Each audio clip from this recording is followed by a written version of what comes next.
my great pleasure to introduce this, the first of our Latin American briefings talks for the 2007-2008 year. And it's an especially great pleasure to introduce Ricardo Paes de Barros, Tinker Visiting Professor in the Harris School for Public Policy. Mr. Paes de Barros is a senior researcher at the IPEA in Brazil, the Institute of Applied Economic Research, an important semi-official economic research institute. He is also an alumnus of the University of Chicago, where he took a PhD in economics, and the author of numerous books and articles on labor markets, on public policy, on measurement of economic equality, and on anti-poverty policies, each of these on which he's going to touch tonight. He's also not only Tinker Professor now, but a former Tinker Visiting Professor at the University of Chicago. About 10 years ago, Ricardo was a visitor here, and when I arrived 5 years later, the memory of that visit was so strong that students from all sorts of disciplines, on all sorts of occasions, would tell me things about Brazil, prefacing them by saying, well, you know, Ricardo Paes de Barros says. So the echoes of your previous legacy were just beginning to die down as that generation of students graduated, and it's a great pleasure to have you here at the university again. Now, it's also a pleasure to have Mr. Paes de Barros opening our 2008-2009 Latin American Briefing Series, which, as you know, brings together academic specialists, policymakers, political leaders to explore current affairs in Latin America. If you'd like more information on the series, including a calendar of our upcoming events and an archive of audio and video from past events in the series, I encourage you to visit our website, the Center for Latin American Studies website. We've begun streaming video and podcasts of these talks. I also want to give special thanks not only to the sponsor of Mr. Paes de Barros' visit, the Tinker Foundation, but also to the members of the Center for Latin American Studies' New Corporate Partners Program. The Motorola Foundation, New City Bank, and McDonald's Latin America have all provided general support for this and other Latin American briefings. Once again, it's an immense pleasure to introduce Ricardo Paes de Barros, and I should say a great pleasure to have with us here in the audience the new consul of Brazil in Chicago, Ambassador Jean Almino, and among other people, my colleague Manuela Carneiro da Cunha, who's been a collaborator with Ricardo on some of the projects that we'll be discussing tonight. So I'm expecting a lively discussion, and I'll turn it over to Ricardo. Thank you for the invitation. It's a great pleasure to be here. And as I was mentioned, I was here 10 years ago, and I did a similar public lecture 10 years ago, and was, not surprisingly, was about inequality in Brazil. But actually, the focus of that talk, it could not possibly be more distinct than from the focus today.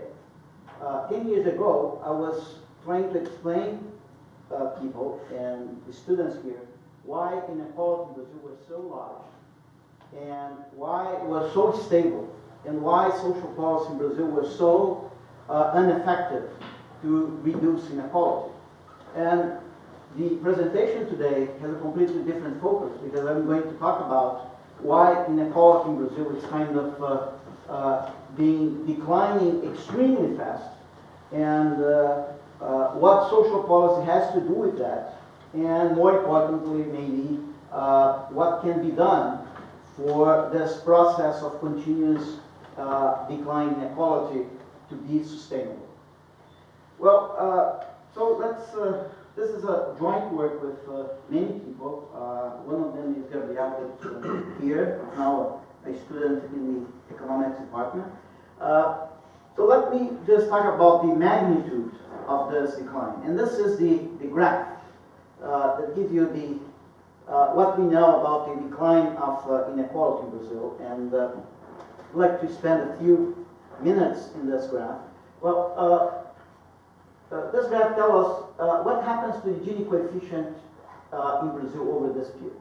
Well, the Gini coefficient is the income distance between people, the average income distance between two Brazilians. So if the Gini, as a measure, as a multiple of the average income of the country. So if it's, the average income of Brazil is like $600 per capita per month. So if the Gini coefficient is 0.6, that means that the distance, the income distance between two Brazilians is $360. A decline of the Gini coefficient from 0.6 to 0.56 means the average distance between two Brazilians went down from 360 and 336.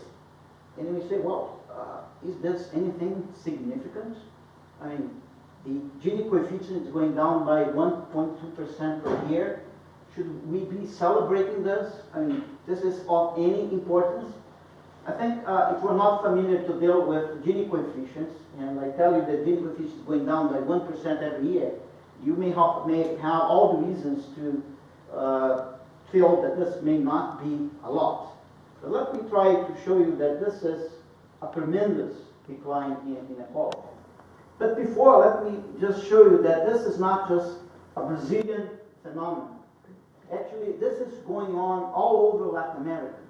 There's a very important report from the World Bank that was produced in the beginning of the 2004 and was actually considering the 1990s, and they were claiming that inequality continues to be stable in Latin America. But if you look at the data from 2000 to 2005, that's what you're going to see, and this is the numbers for 2000, and these are the numbers for 2005, and you can see that in almost every country, inequality is going down.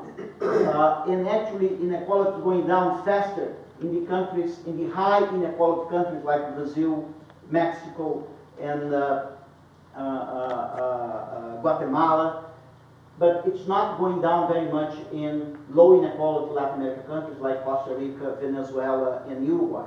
So actually, we are having a kind of a convergence of inequality where the very high inequality countries are going down. So that what I'm going to present today, I have presented this in Mexico, and they claim that very similar explanations for the decline in inequality is valid for Mexico and probably for other countries in the region like Panama.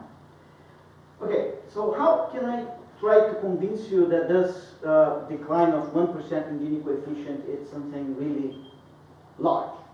Well, we know that any decline in inequality at the end of the day means that the growth, the growth of per capita income of the poor is going to be faster than the growth of the per capita income of the rich. That's what inequality reduction is all about. It's a reduction of the gap between the poor and the rich. So if inequality goes down, then the growth rate for the poor must be higher than the growth rate for the rich. So to tell you to what extent this decline in inequality is large, what I'm going to do is to compare the growth rate of the income of the poor and the rich in Brazil. And that's the graph that we come up with. And this graph is telling you the following. The average growth rate for Brazil was about 2.5% per year. This is a per capita growth rate for the 2001-2006 period. Okay? Well, the bottom 10% was growing at 9%. And the top 10 was growing at 1.5%. So actually, the four bottom tenths of the distribution were all of them growing faster than 5% per year. So despite the growth rate of overall Brazil being 2.5% per year, more than 100 million people were actually having their income growing faster than 5% per year. How can you have a country where this sizable number of people are growing very fast? Well, you have a reduction in inequality. So you allow them to grow very fast, much faster than the average. Well, from this picture, you may say, well, the growth rate for the poor is nothing but 6 times greater than the growth rate for the poor. Then maybe from this picture, you may have an impression that, well, this means something significant. And that's not something that happens once. This happens every year. So I'm telling you that this is happening for a period of 5 consecutive years.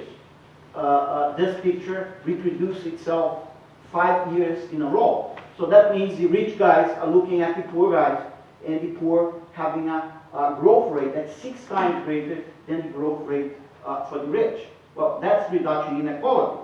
To make this a little bit more dramatic, I construct this graph here, which what I did was the following. I ranked 170 countries by their growth rates. Okay? So the height, all countries are ranked by their growth rates, and the height here is the growth rate of the country. So China is here, because China is one of the fast-growing countries in the world. It's actually growing 8% per year. And AT is down here because AT is shrinking 3% per year. Okay? Well, Argentina with a per capita growth rate of 1% every year. Okay? So how if the bottom 10% of Brazil were a country, where these poor people would locate? Well, they would be here. They would be growing faster than China. And the top 10% of Brazil will be where? Here, close to Senegal and Argentina. So because of the reduction in inequality in Brazil, the rich in Brazil feel like they are in Argentina, and the poor in Brazil feel like they are in China. That's the difference, and that's explained by the reduction in inequality. Well, you'd like to have more reduction in inequality. You think this is not enough? Then you want to have a country where these two little balls are further apart, because that's the only way it can have a greater reduction in inequality. If you can have a sustainable country that will not turn into a civil war, and you have a country where some people are growing like China and the other people are growing like Argentina, and the guys that are growing like Argentina are the poor, I mean, you really have a very decent level of inequality reduction. So I'm just mapping 1% of Gini reduction into differential growth, and you can see that 1% reduction in the Gini coefficient looks nothing, but when you translate it to the difference in growth between the rich and poor, it's a lot, and you cannot expect more than that. Well, but you may not be convinced, because you may say, well, if I care about inequality, I care about inequality because inequality leads to poverty reduction. So let me see if this huge inequality reduction that you were talking about actually led to a huge decline in poverty. Let me show you what happens to poverty in Brazil. So this is the graph of poverty in Brazil. And over this period, extreme poverty in Brazil went down by 6.7 percentage points in 5 years. Then you may say, well, if you are used to this kind of data, you would know that any reduction in extreme poverty greater than 1 percentage point per year, it's a lot. So this is much greater than 1 percentage point per year, so that's a lot. But it's not clear from this graph that we are doing a great thing in terms of reducing extreme poverty. So I decided to make some comparisons to show you how fast is this decline in poverty. And I'm going to try to convince you that this reduction in extreme poverty is extremely fast. How can I do that? Well, we know that all countries in the world, they signed the Millennium Development Goal. The Millennium Development Goal asks every country to reduce extreme poverty to a half by 2015, considering the starting level 1990. So you have 25 years to reduce your extreme poverty to 1/2. Well, is this a tough goal? Well, if you go to New York and if you go to the UNDP office, you're going to see probably 50 people there just doing research why most countries in the world will not be able to meet the first Millennium Development Goal. So it seems to be a tough job to do that. So how does speed of Brazil compare to the speed that Brazil would require to meet the first development goal? Well, where is the first development goal for Brazil? It's here. So this is down here, I have the first Millennium Development Goal for Brazil. The point is, Brazil has already met the Millennium Development Goal by 2006. We have already reduced extreme poverty to a half. We have done that 9 years before schedule. You may say, well, that may happen because we did many things before 2001. So what I put here, this blue line here, this red line here, is telling you what need to be the rate when Brazil signed this agreement. What was the rate that actually Brazil was assuming the compromise? And Brazil assumed publicly the compromise to move along this red line here. So Brazil would, if you can extrapolate this for extra 10 years, and you can see that that will cross this red line down here. So that was what Brazil was promising. So this line here means to reduce extreme poverty to 1/2 in 25 years.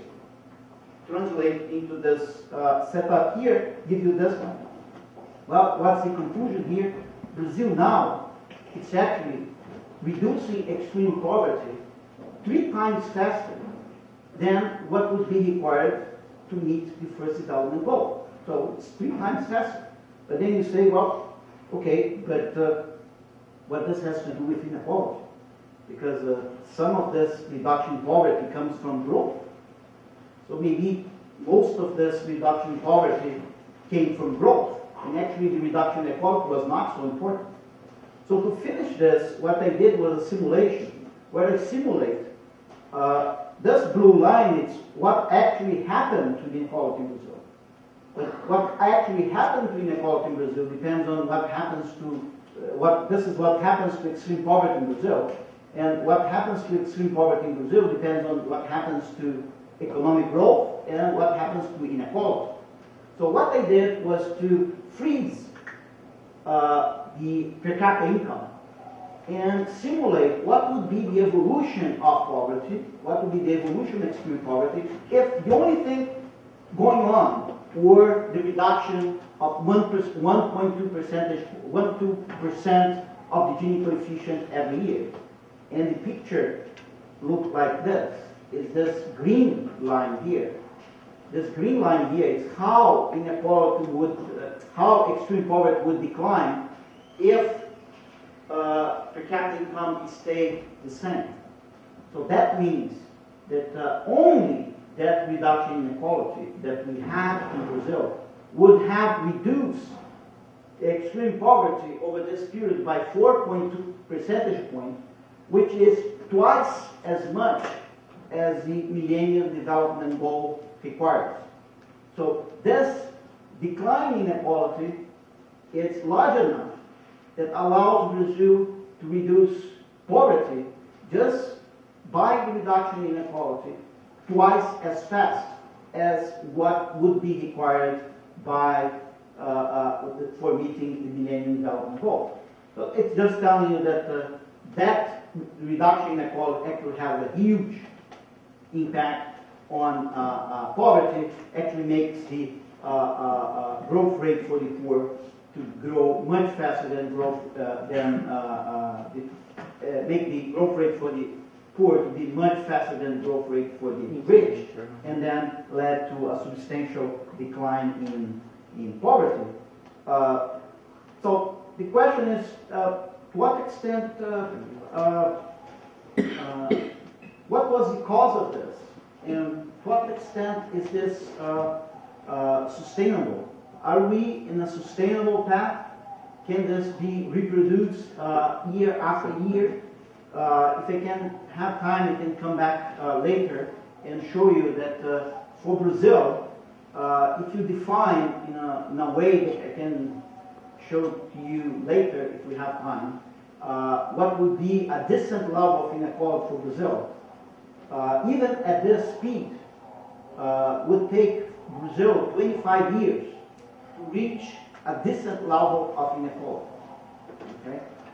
And we can talk about that later, but the whole idea here is that the message here is that Brazil is moving very fast but it's so far behind that actually need to move that fast for a long period of time to actually reach a decent level of inequality. So the conclusion is that this is all fine and beautiful, but we actually need this to be sustainable for it to be really valuable for the country and for the poor. Well, to see if it's sustainable, we start looking at what was the causes behind this sharp decline in inequality. One thing that we learned very quickly was the fact that there was not at all a single cause for this decline in inequality. Some people were unhappy, but I think most people were extremely happy to know that many things happened to explain this decline in inequality. Because if I have a single cause, it would be very hard to imagine that to be a basis for a sustainable process. If I tell you that the GDP, the per capita GDP of Brazil is growing because we are just selling more airplanes or because the price of corn went up, you will not claim that that would be a sustainable way of growing.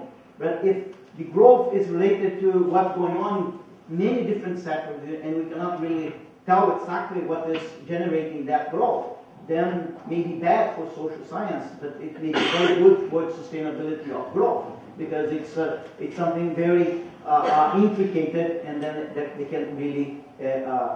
So if a single, multiple causes may not be synonymous, may not be sufficient for sustainability, but it's probably quite necessary for sustainability. So when we analyze this, we're going to see many causes. Okay? So I tried to organize this a little bit.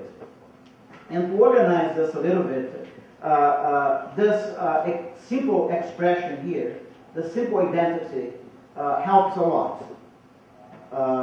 Because it tells you that for each family, the per capita income of every family can be written as this simple expression, that per capita income is equal to D, which is the percentage of adults, times the income per adult. So the per capita income is the income per adult multiplied by the percentage of adults in the family. But the income per adult can be divided in the non-labor income per adult, where I have transfers, remittances, interfamily transfers, government transfers, and the labor income per adult. But the labor income per adult by itself can be divided in the proportion of adults that actually work and the average labor income of adults that actually work. This can be done for every family. Although all the four things here are interrelated, they are interrelated, but they represent four completely different set of factors. The D is the demographics. Of course, demographics is related to the economics, but here's the demographics. Here I have the government transfers. Here I have labor supply and the creation of jobs. And here I have something like labor productivity related to human capital and improvements in the quality of jobs.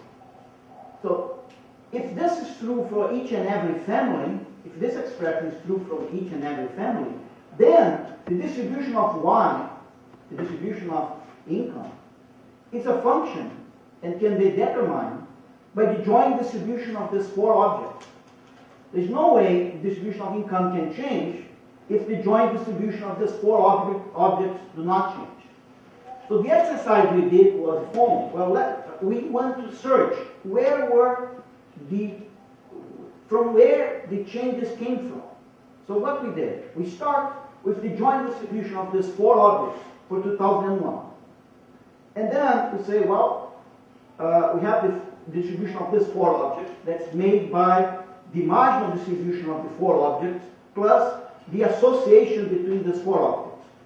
So what we keep doing were like taking apart one piece from 2001 and plug in a piece from 2005. So like we take the marginal distribution of D from 2001 and plug the marginal distribution for 2005. So we keep changing this distribution from 2001 in such a way that we start with 2001, it becomes most of it 2001, a little bit of 2005, up to a situation that becomes most of it 2005, a little bit of 2001, and at the end we reach 2005. So we follow a path changing pieces of the distribution. What we do at each step, we measure the Gini coefficient. Well, if that piece that we have changed is important, then the inequality, when we make that change, will drop. Okay? Because we know we're going to start from 2001 with high inequality and get 2005 with low inequality. So sometimes inequality reduces just a little bit, sometimes it reduces a lot. When it reduces a lot, we know we reach one object that were important. Well, the results are in this table. You can see here the changes. So you start from 59.3 and you have to reach 55.9. And then the first change actually increased inequality. The second one decreased just a little bit. The third one decreased a little bit. Then we have a sharp decline. Then an increase. Then a little decrease. And then a sharp decline. Where we reach the sharp declines, when we did two things. We changed the distribution of non-labor income, and we changed the distribution of income among workers. The demographics were not important, and job generation were not important. There was no job generation in this period in Brazil. No, actually, labor force participation increased a lot, and a lot of jobs were created. But the point is that those jobs were not preferably assigned to the poor people. So we're talking about inequality, not about job generation. If the jobs are generated but they don't reach the very poor, they are not going to explain why the income of the very poor grow faster than the income of the very rich. So actually, we discovered that the non-labor income and the labor income were the main determinants. Okay, I'm going to talk more about the non-labor income later on, and let me talk briefly about the labor income. So the labor income was a major part of the story. The labor income explained 40% of that decline. Well, we know that the labor income is deeply related to education, and in 10 years ago, when I was describing why inequality in Brazil was so large, I was telling you exactly the inequality is very large in Brazil because education is very unequally distributed in Brazil, and the wage gap between educated and uneducated workers in Brazil is huge. So if you have a very unequal distribution of something, and that something is very valuable, then you are you necessarily are led to a very high level of inequality. So the question is, what happens to the value of education? What happens to the wage gap between skilled and unskilled workers? And what happens to the inequality of education among the labor force? And look what happens to the wage gap between skilled and unskilled. So this is the how much an extra year of education would increase your wage in Brazil. Well, it's going down from 14 to 12. It's still a very high number. Probably for the US would be something like 9. For Taiwan could be probably 8. For Brazil it's still 12. It's very high, but it's going down. So that means the wage premium for the educated people went down. So we reduced the gap. But more importantly, after 2001, this is the path of the inequality in education in the labor force in Brazil. So inequality was, the inequality of the education of the labor force was going up 2001. After 2001, it started going down. And when this thing starts going down, you go down almost forever, because this is a turning point that actually, once you move this point, you're going to go down. So what is going on now in Brazil is that the labor force is becoming more homogeneous educationally, and the premium for education is going down. This helped to explain the decline in inequality, sure. The price effect, the decline in the gap between skilled and unskilled workers, actually contributes to 11% for the decline in inequality in Brazil. In the sense that if this gap had not been reduced, 11% of the decline in inequality would be lost. And 4% of the decline in inequality came from this reduction in inequality of workers in terms of their education. We have some interaction between the two factors. They add together to 17%. So remember, 39% of the decline in inequality in Brazil was due to reduction in the inequality of labor income. So, almost half of that is related to education. So what the other half is related to what? Well, we searched a little bit, and one thing that may happen is that, well, there are other wage differentials in the labor market, wage differentials between blacks and whites, between men and women, between urban areas and rural areas, between different sectors, and so on. So we start looking what happens to all those differentials, and which of those differentials actually went down very quickly.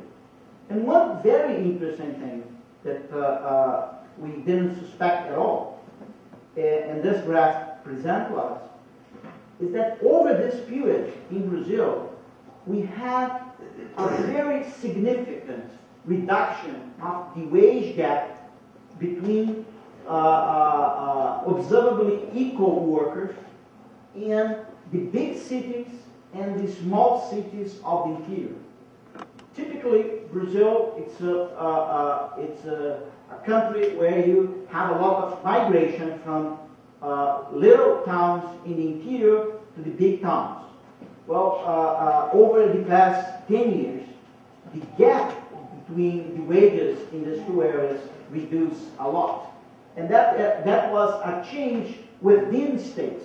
It's not that the little cities in the northeast of Brazil get closer to the big cities of the southeast of Brazil. No, inside the São Paulo state, the small cities get very close to the capital city. And this is a very interesting process and requires a lot of studies, because some people say this is a consequence of trade liberalization.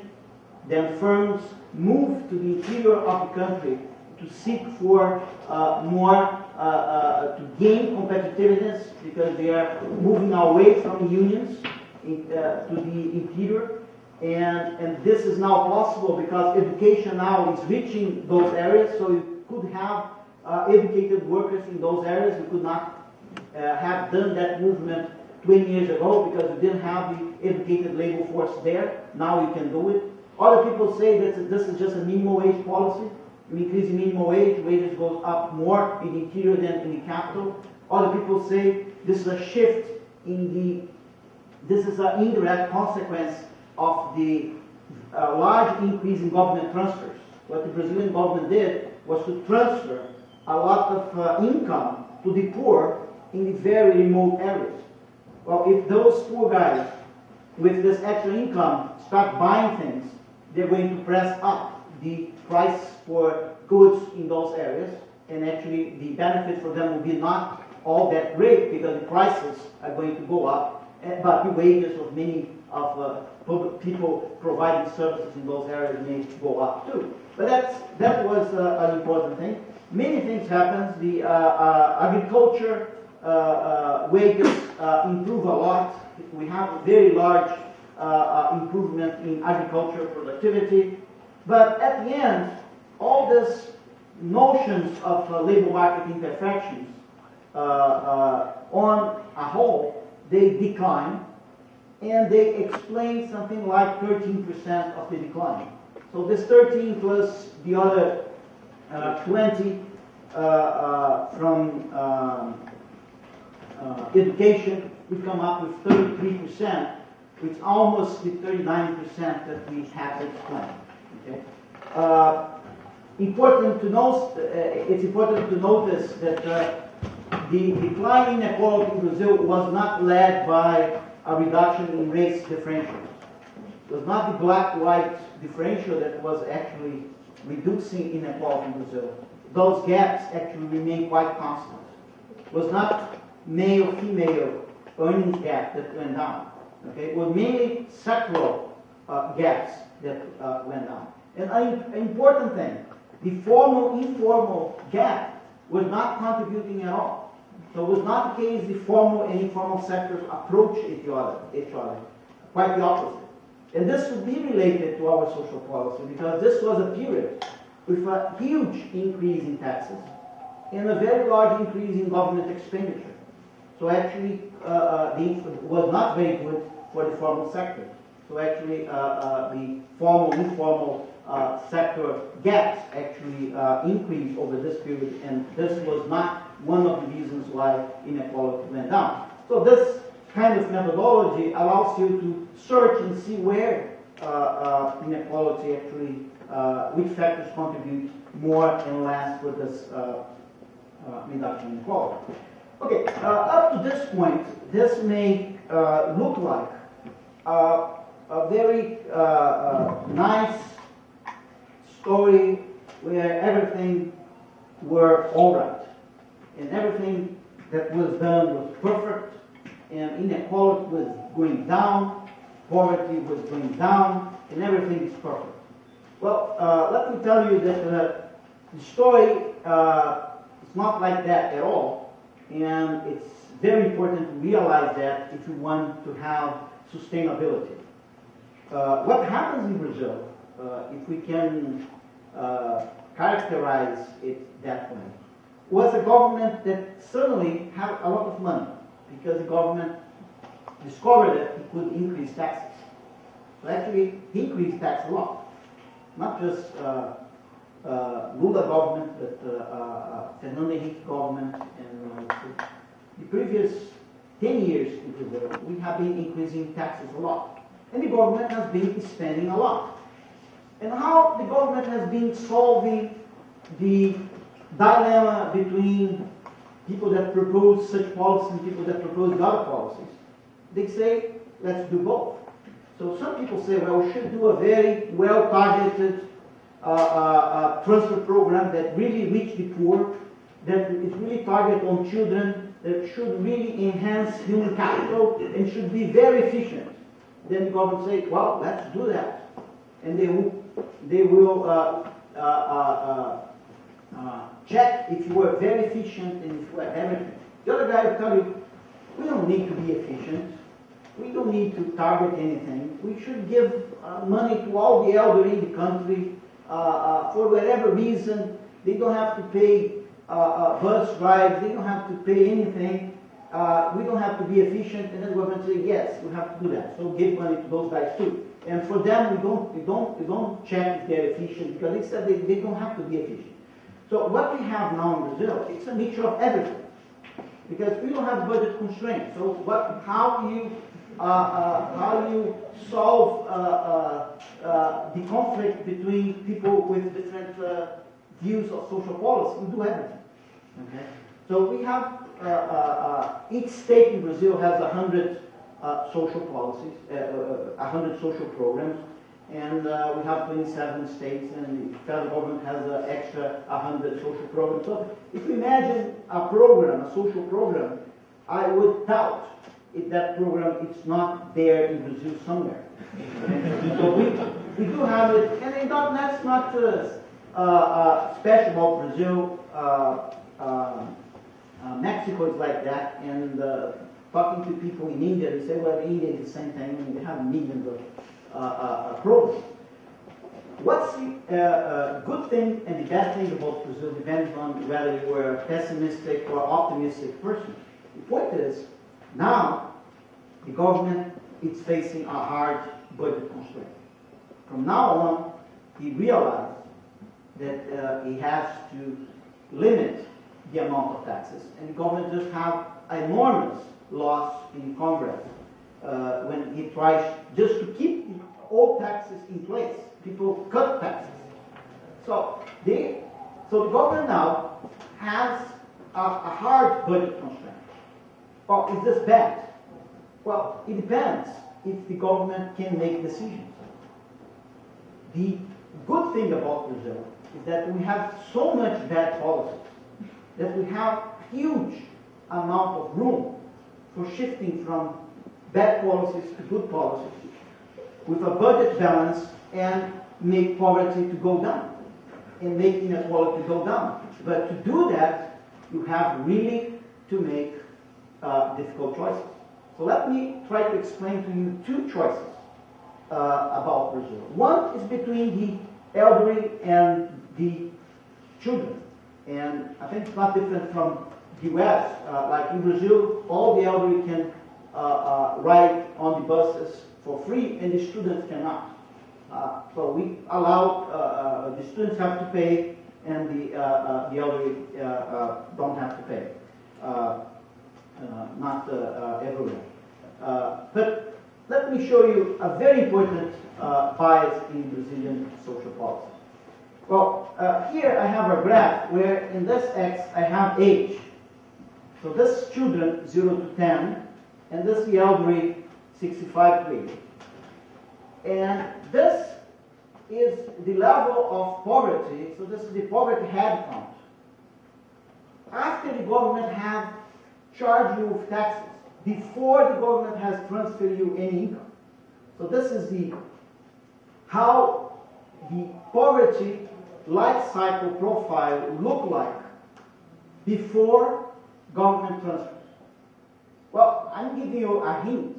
I'm giving you information about where will be the poverty rate after government transfers. Will be along this yellow line. This will be the average poverty rate for the country after government transfer. Well, you can see the government is transferring a lot, right? Actually, the Brazilian government is transferring like 15% of GDP to families.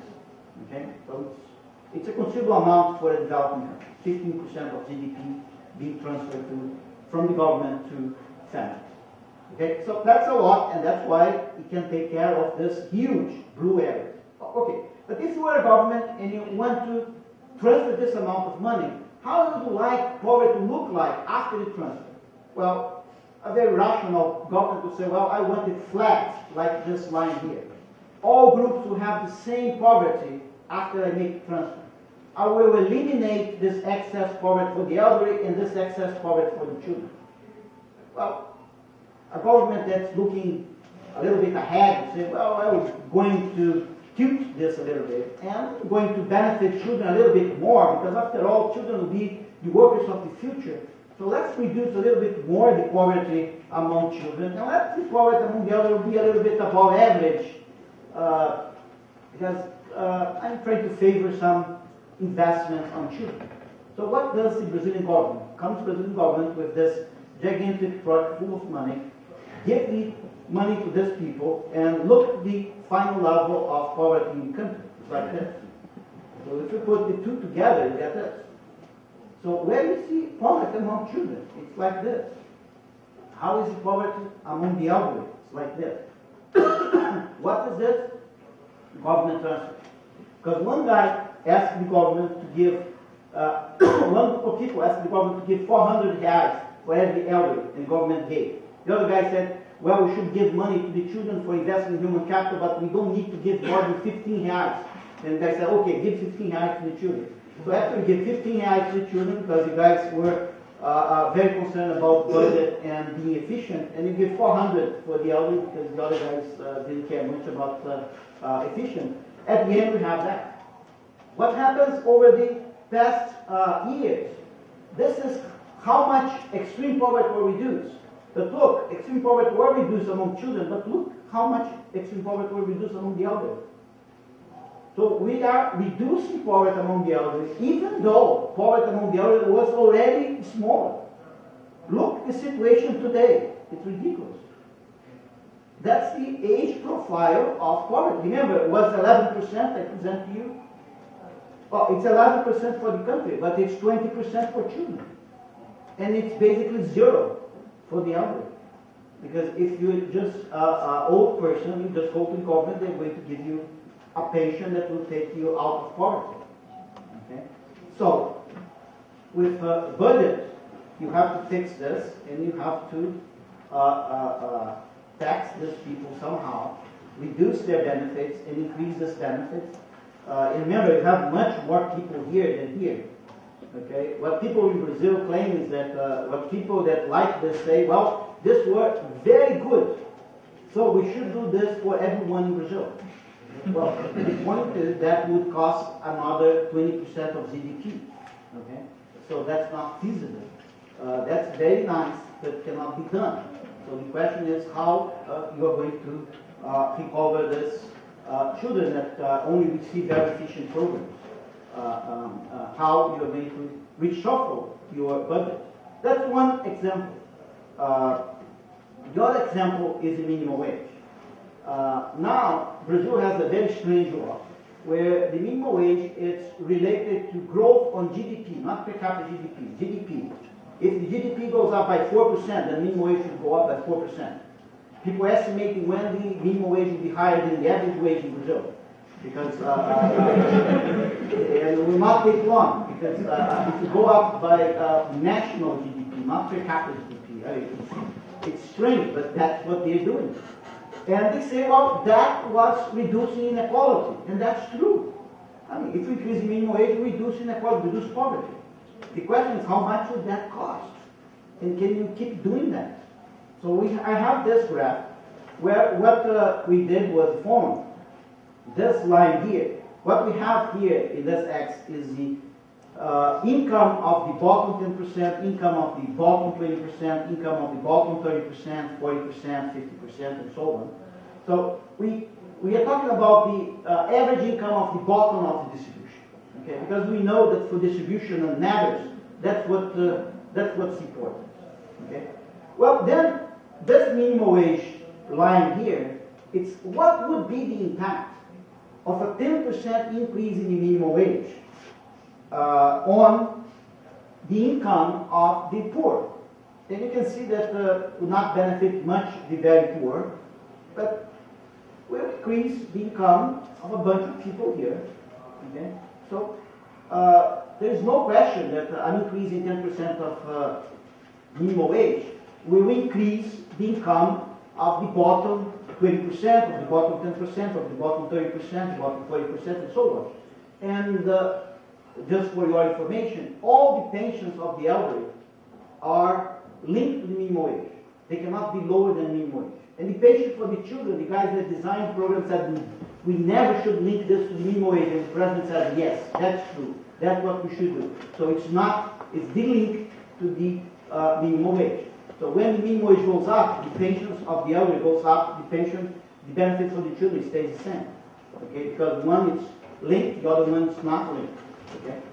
Okay, but suppose what they did here, suppose instead of spending this money with the minimum wage, you spend this money with this very well targeted human capital enhancing program that Brazil has.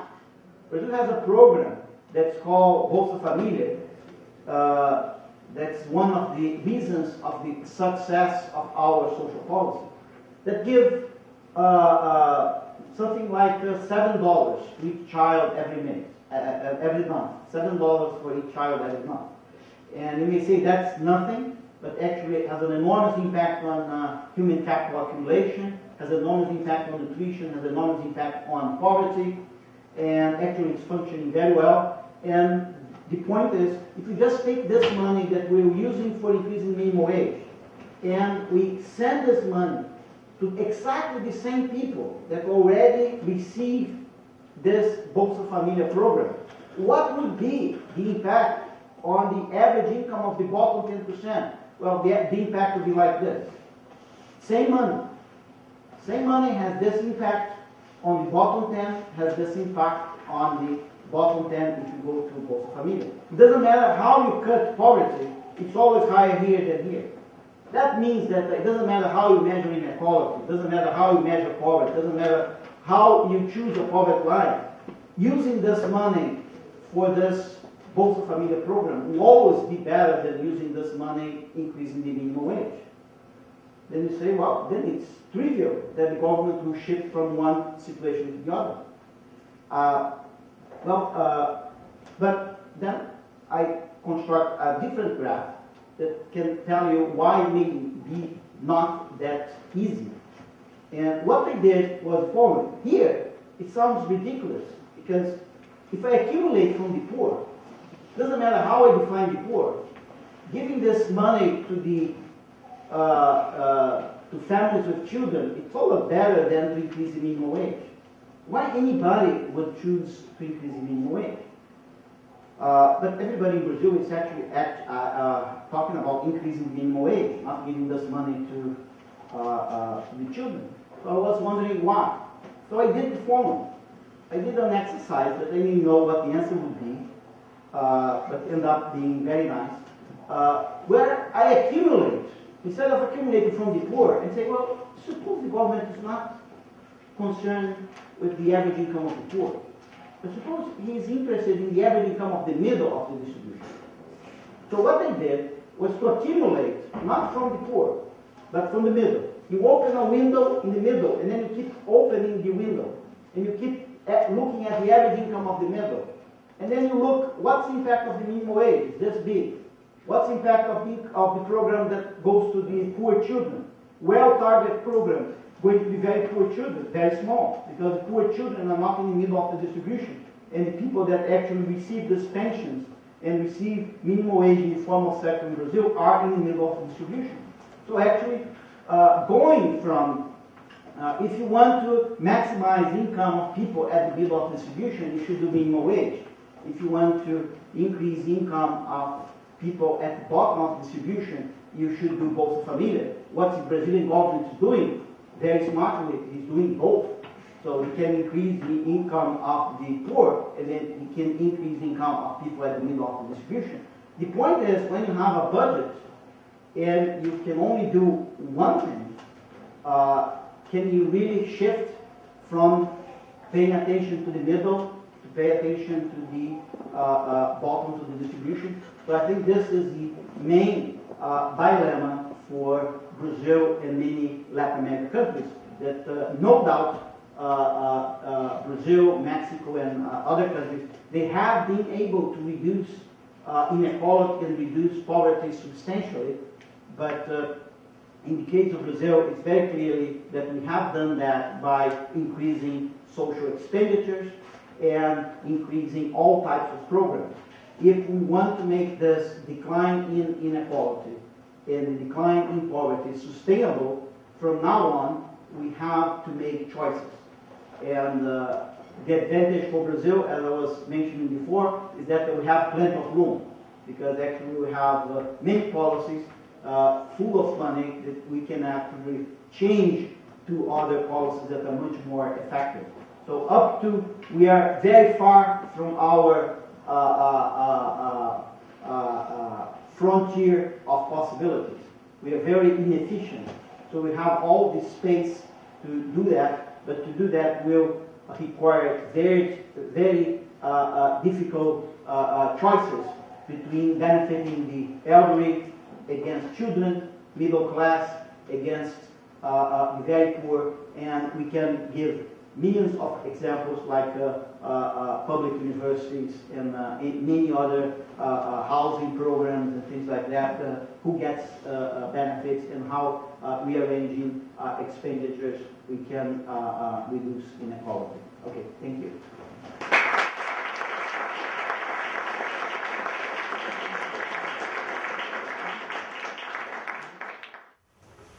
Where does Brazil get the money to just do whatever social program any person comes up with? So if, they have conflicting social programs, they just do both. Where is all that money coming from? Taxes. We have a large increase in taxes, and now the government is getting something like 30% of 33% of GDP now goes to the government, and it used to be less than that. So you have an increase in taxes, and in the future you may have also, well, we are also moving a lot of investments in infrastructure to social programs. So a lot of people that are concerned about economic growth are very concerned that we are not investing as much in roads, harbors, and other things, general infrastructure, and we are spending a lot on social programs. So we have laws saying that you have to spend this much on health, this much on education, this much on such and such programs. And taxes are just going up. But we have already reached a limit. We have one possible escape is that we still have a very large government debt, and we pay a lot of interest on this debt. To the extent that this debt is going down, and to the extent that interest rates going down, probably we're going to save a lot of money from paying interest and paying the debt, and then that will release some money that we can use more.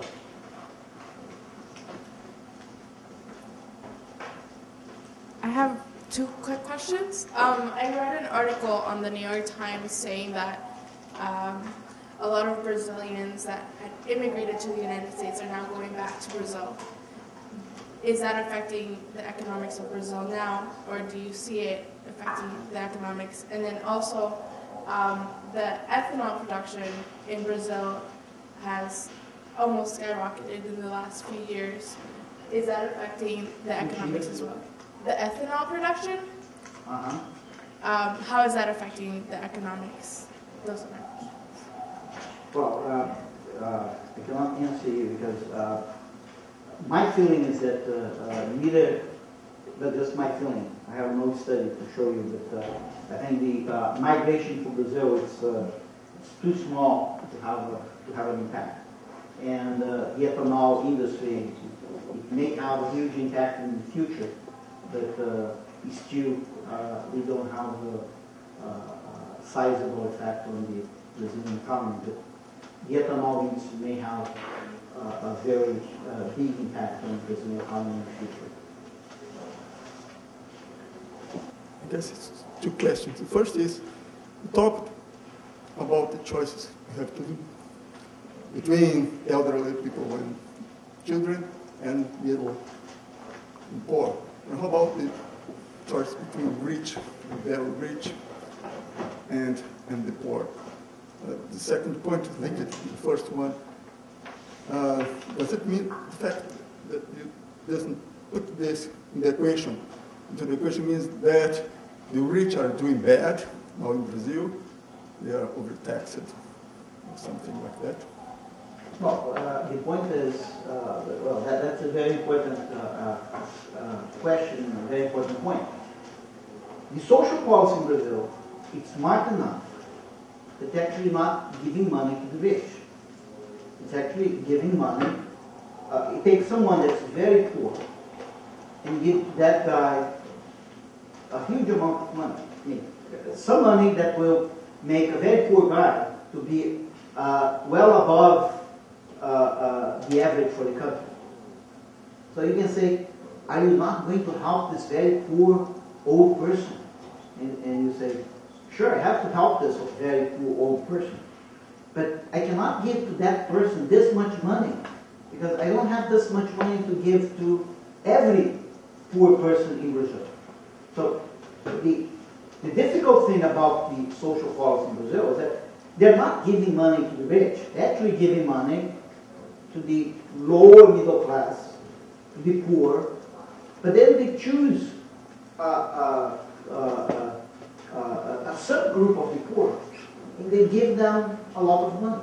You are suggesting to tax the elderly poor. So what I'm saying is exactly that. I'm saying instead of giving those guys 400 reais means $200 per month. You say, well, you're not going to give $200 per month for a poor elderly.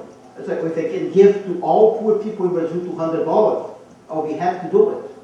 But if I'm in a country Well, what Brazil is doing is the following. Brazil spends with an elderly 400 in a month.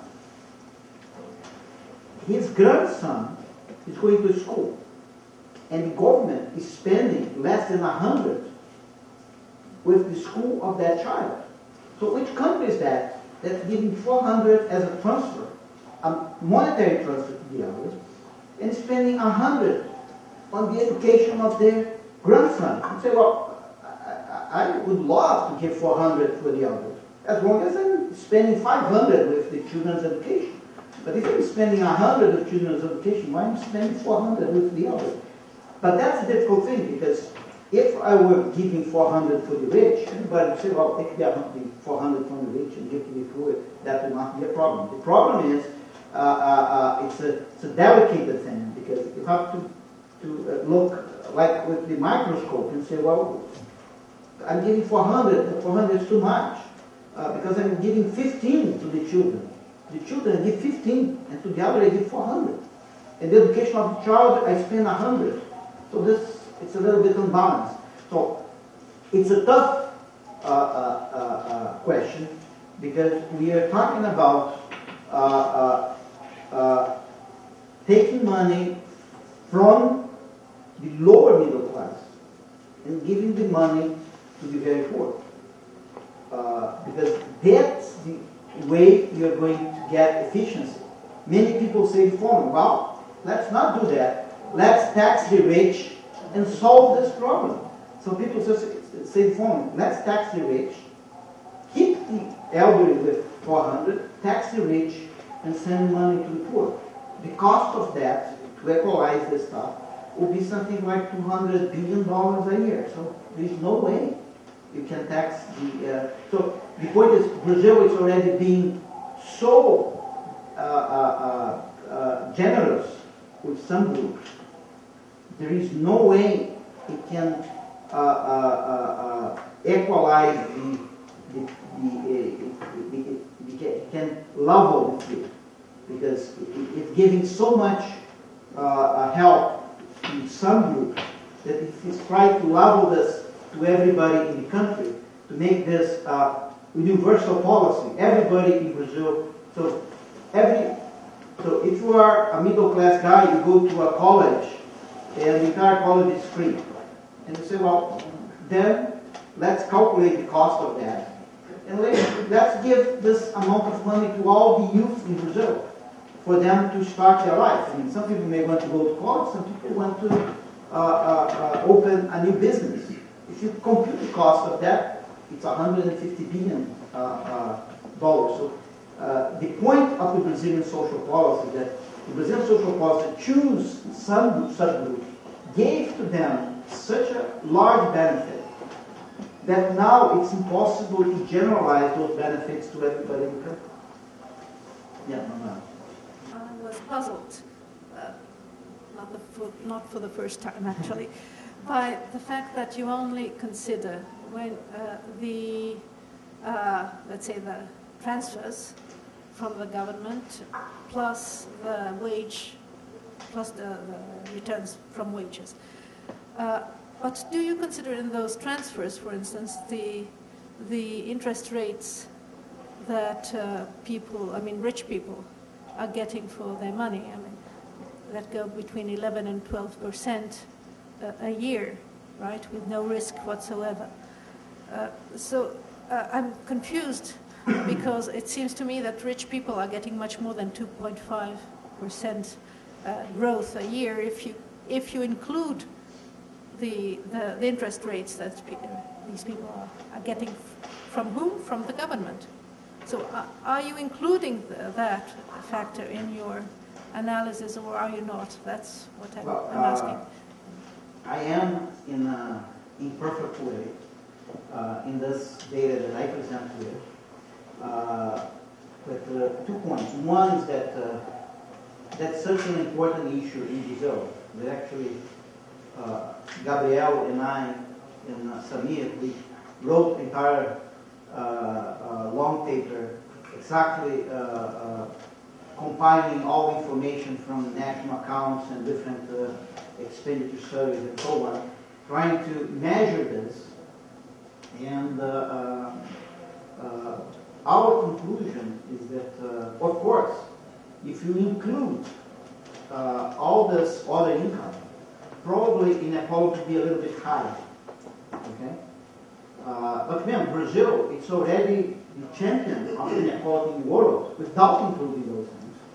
And the data that we have for Brazil is considered internationally a very, very good quality data. So all the other countries in the world actually have similar data. So nobody actually have very detailed data on capital income. But for us, what matters is actually the change over time. And so we did several simulations imputing this kind of income and knowing how much of that income is available in the country from the national accounts. We did many simulations. And the result of that is that it's not clear at all that over this period, the income of the rich is going up because of that. And mainly because interest rates have been going down. Well, it's very high, but the interest rate is very high, but it's going down. And what it matters, well, the point is, it's very true that we are dramatically underestimating the income of the rich. In all countries have that. In Brazil, it's already a very high inequality country, even when we ignore this capital income of the very rich. But there's nothing that happens in Brazil over the past 5 years that actually benefits these transfers from government to the rich, because interest rates was not going up and they are facing much more competition from foreign capital and so on. So it doesn't seem that that would explain the rich to be happy saying, well, actually our income is going up very much. I mean, they still, and remember, I said the per capita income of the poor grow 6 times faster than the per capita income of the rich. But in absolute terms, the per capita income of the rich, in dollar terms, the per capita income of the rich is going faster than the per capita income of the poor. Because the rich has an income that's 25 times greater. So even if something that's 25 times greater grow at a smaller rate, the dollar amount is much bigger. So actually, in dollar terms, the actual income of the rich in Brazil is still going up faster than the income of the poor. But in relative terms, the poor is going faster. But could you estimate, like you mentioned 2.5% growth for the richest, let's say, 1.5 for the rich. Yeah. Could you estimate how that, I mean, if you include capital income, how much it would come to? Well, we have not done that. Maybe it's possible, but the point is, including capital income is not going to change much. The rate at which the income of the poor is growing, it changes a lot the size of the income, not the rates of growth. Because there's no reason why the richer in Brazil is actually getting richer faster. They used to gain a lot during the inflationary period. They were earning much more from having financial capital that they are earning now. When the Brazilian capital account was closed, they were earning much more than now that the capital account is open. So actually, they're losing power, not the gain. Yes, Ricardo, I enjoyed very much your presentation. I just would like you to comment on these different policies. I understand there is one of them that you talk about positively, which is the Bolsa Família. At least from what I understand, your assessment is very positive. Among other social policies that are nowadays adopted in Brazil, are there other ones that you find are, say, efficient and fair, that you think, from your critical approach, would deserve to be either improved or be kept in the future? The big example, probably the nice example about contradiction in Brazil, it's college education. In Brazil, we have a big confusion between public run institutions, like state institutions, and public institutions. So I live, the building where I live is next to a federal university. And I cannot enter the university, despite the university being public. They say they're public, but they cannot really have to take a big turn to go to one place to the other, because of the engineer, they cannot even cross their area. So I don't think they're very public, but they say they're public. Well, they're state enterprise. Okay? In Brazil, they create a new program. So what we do now in Brazil is the following. If you pass an exam, well, if you want a meritocratic society, you should have something like, I pass an exam, it doesn't matter where I go, I see the tuition. Right? Surprisingly, when Brazil sends students abroad, they don't ask if the university are sending the students are public or private. They just pay the tuition or don't pay the tuition, depending if it's expensive or inexpensive. They don't care. Right? If you are a good student, I'm going to pay for your education. Okay? It doesn't matter if you go to a public or private institution.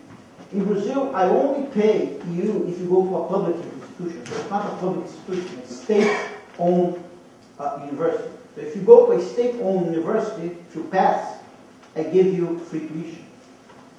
Well, so it's a crazy system, because what happens is that only the rich guys, or mostly the rich guys, pass the exam. So only the rich guys actually receive that education, and they don't. And this is crowding out completely the expenditure that parents would spend on their children. So my son passed one of those exams, and I had some money that I saved for him. And said, well, now what I should do with this money? So I paid him to go to Europe and spend a month in France. You say, well, and buy a car, because I don't have to pay your education anymore. The government is paying everything. Because they're just crowding out private investment. Okay? What the government did, in one policy, they create something that's called ProUni.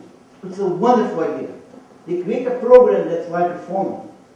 Every university in Brazil that claim they are non-profit have to give some vacancies for the government. The government has a national exam only among poor students. Now it's among poor. For the state schools, for the state universities,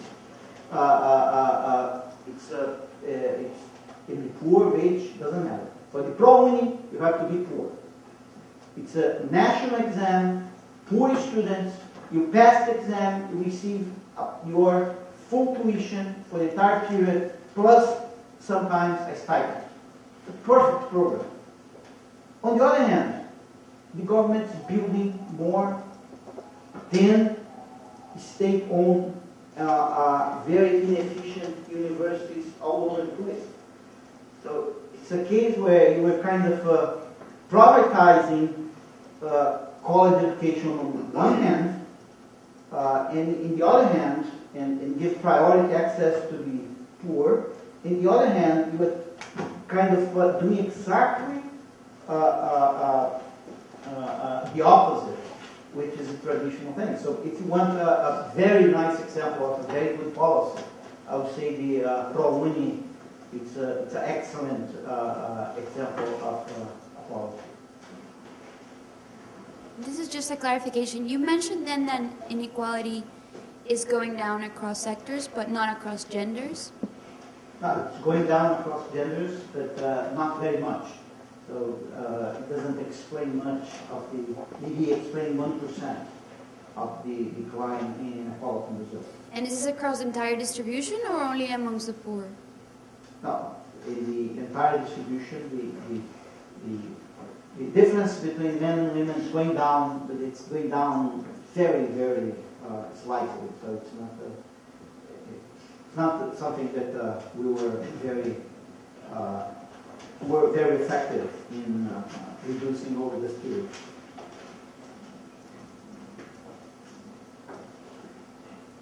Well, actually, in the meantime, I have a question, which is one of the most stunning things in the report on which your talk is based is that the demographic variable, only accounted for 2% of the reduction in inequality in this period. I was really stunned by that. And do you anticipate that looking 10 or 15 years into the future, the demographic variable will still be so trivial as part of the equation? Well, the problem with the demographics is actually we have very little reduction, because we are talking about inequality reduction.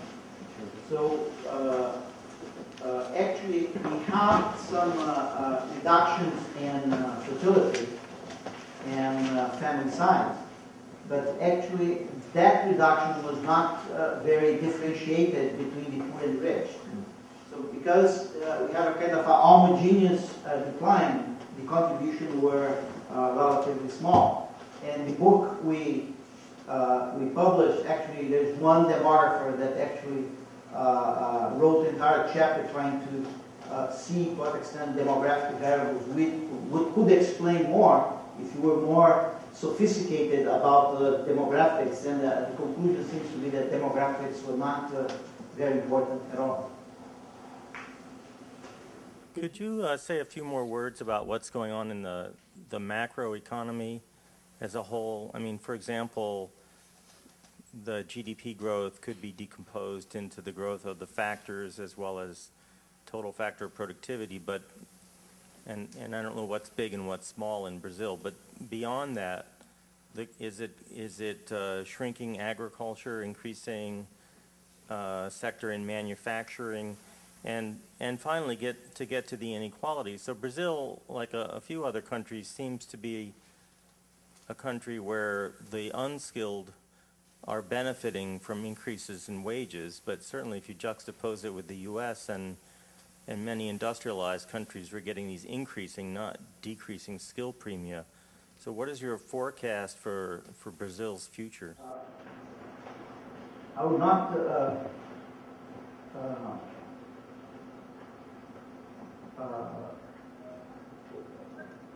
let me mention one thing here that may be related to your question, because you're asking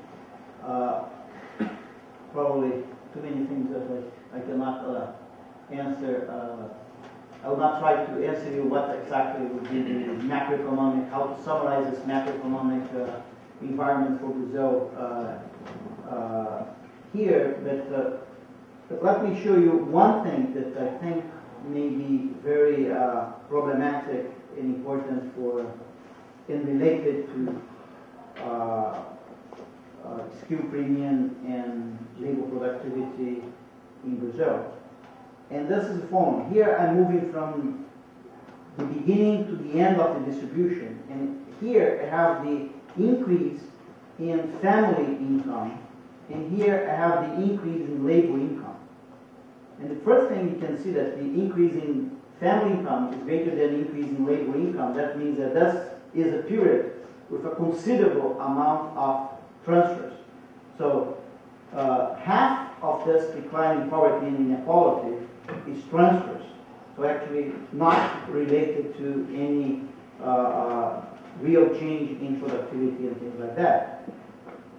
The complicated thing here is that when you go to this bottom here, you can see that here the wages are really going up. Not very much here, but down here we are having problems. So what this is telling us that the way the economics of different sectors is working, it's in a way that this group here, this near poor group, being able to increase their productivity, but the actual productivity of the very poor are not being able to increase and actually taking them out of poverty mainly by transfers. So it's a complicated way to fight poverty and inequality because the very poor are actually benefiting much more from transfers than actually from increase in labor productivity. And we actually are showing all social policies in Brazil and the economic policies are having a hard time to reach the productivity in the very poor sectors. So actually, the wages in agriculture are going up on average a lot. But probably the wages on the very poor segment of agriculture is probably not going up. So all the evidence we have is that we have done that with many different sectors, is that if you take any sector and the lower tail of the distribution, you are not being able to reach them. So actually, we are having a hard time improving the productivity of the very bad jobs in the country. But in terms of sectors, the only major thing that shows up over this period is a major improvement in income in agriculture. All the other sectors, it's a kind of a mixture. But you have this informal, formal sector that it's not clear because actually the gap between the formal and informal sector went up. But it's a period where you are increasing taxes and you are not being very friendly with the formal sector. Two more questions.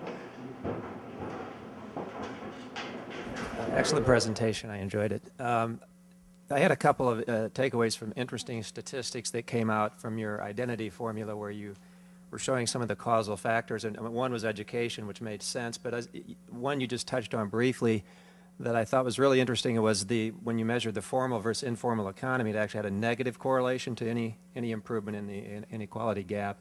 And maybe if you could comment on that, because there's a lot of focus on how to fine-tune social policies, but in fact, and I don't know if people realize how large the informal economy is in Brazil, but it's people who stay away from doing business legitimately because taxes are so high, and regulations are terrible. It's very difficult to do business in Brazil, and wouldn't we be better off, or maybe what your thoughts on putting more time into reforming contract law and reducing regulations so some of those people in the informal economy would participate in the formal economy, creating more jobs for even the unskilled, and maybe that would close the gap as well? Yeah, for sure. One area where we can move from bad policies to good policies and reduce poverty and reduce inequality is exactly on this formal, informal area. We have crazy labor laws that date from the 1940s, and they're still there.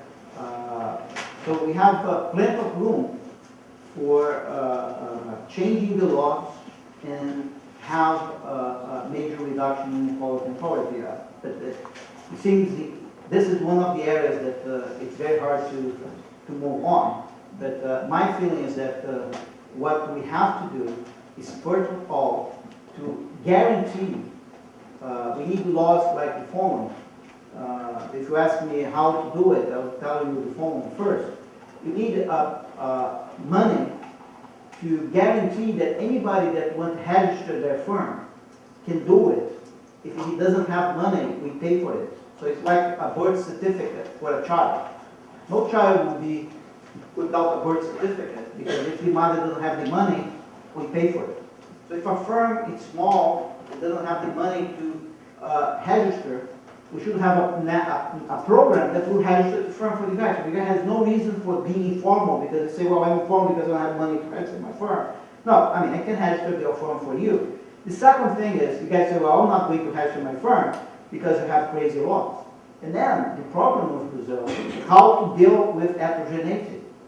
We have firms of different size, with different productivity, and we apply common rules to everyone.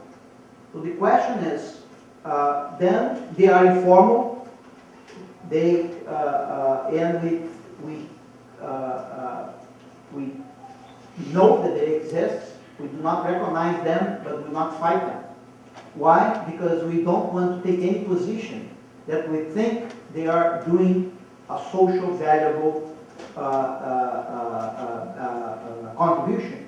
So if a firm is informal and is doing a social valuable contribution to society, we should have a way to value that and say, okay, you can operate this way because I think that's good enough. That's below the standard I would like to have, but that's good enough. So I agree with you. So we should have not, what we have in Brazil is like a step. Either you have no rules or you have to meet a gigantic number of rules. What we need is kind of a ladder saying that, I mean, if you have this size of the firm, if you have this, you have to comply with this and this obligations and so on. But that would require the government to take a position on many things that today are illegal to become legal. And that's the thing that's difficult for the government. If the government does that, then he can make a lot of illegal firms, informal firms, formal, and then he can probably reduce this gap between formal and informal. Do you have any measure about how this increasing growth in taxation harm the economy overall in terms of growth? And the second one, do you know how the Bolsa Familia changed the fertility decision of the young poor woman? The decision of what? The fertility decision. How many children they are going to have when you apply the Bolsa Escola, Bolsa Familia? Okay, well, I have no idea what's the impact of taxation on growth. And, I'm not sure, I'm not following the progress. A lot of people have been running models that try to estimate what's the impact of that on growth, but they have not done it. But in terms of the negative effect of what extent the Bolsa Familia would increase fertility, I don't know of any study that have at this point found any positive effect. But I don't know. That's, I don't know. People have more. Most people have studied the impact of Bolsa Familia on labor supply, and the impact on labor supply is very close to zero. So we know that Bolsa Familia has very little impact on, very little negative impact up to date on family decisions to work or not. Surprisingly, or maybe not surprisingly, the studies about the transfer to the elderly actually show a significant negative effect on the labor supply of youth. So people have been studying the impact of transferring income to the elderly on the labor supply of the youth that actually live with the elderly, and they found, there's at least one PhD dissertation that found that they actually have a negative, the guy start working less than before, which we don't know if it's good or bad, because the guy may be staying in school, so we don't know. One more question? Yeah. I mean, your analysis is very interesting, but this is a very short-run trend. You're talking about a few years. And I haven't seen a discussion of why you think this pattern is going to continue. Why you think, in fact, so you have had some drop. The Gini coefficient's gone down a few points. But why can you extrapolate this for the next 20 years? I mean, this partly is related to the macro trends. Why is it you think this is going to be a persistent pattern that's going to hold for the next 10, 20 years? Well, we don't know. My feeling is that the only way, I'm more interested in the, I don't think the macro environment will be so important.